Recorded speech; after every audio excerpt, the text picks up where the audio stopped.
ahi Burundi ni ikirimbiro ry'abantu bashora ibintu vyo kubaka ibintu bidakwije ivyangombwa wasanga vyinjira uko bishaka. Tumaze kubimenya kirazira yuko turera amaboko. Twabonye ikompanyi ikorera muri Kongo, ikompanyi yitwa Great Lakes Company GLC. Iyo kompanyi yari maze iminsi ikorana n'abagira komande y'isima nyinshi ngahi Burundi. Kuva no munsi iyo kompanyi abayigira ko komande turabihagaritse.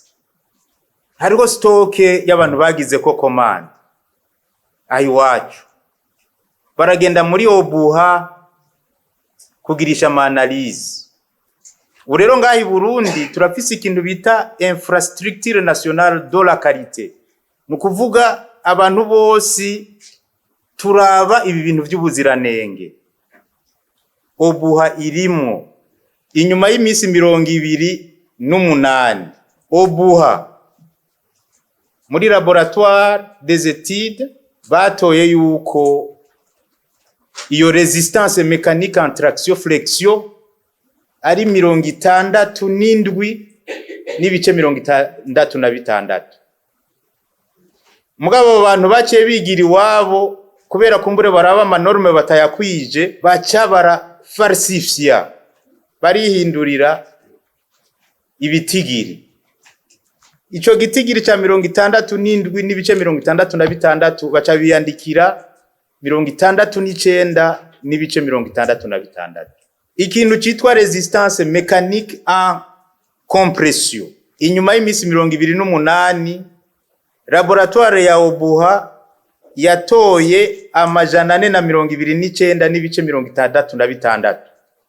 Baca baragenda barihindurira bagira amajana 479 n'ibice 66. Urumva biyongereyeko amabare 50. Aho rero bakaba bararonsa isoko bakazana kubaka ibintu rusange ngahi Burundi. Gira mwese murabizi iyo umunyeshuri cyane cyane kuri universite afashwe ariko ari ibi bibazo niki murazi bihano bagira. Nk'aba bari uko barakina ku magara y'abantu. Iyi kompanyi Great Lakes Company jusqu'à nouvel ordre abadandaza b'iwacu bagiriye yo komande y'isima kuko bagira komande ya stoke nini kuva no munsi turayihagaritse.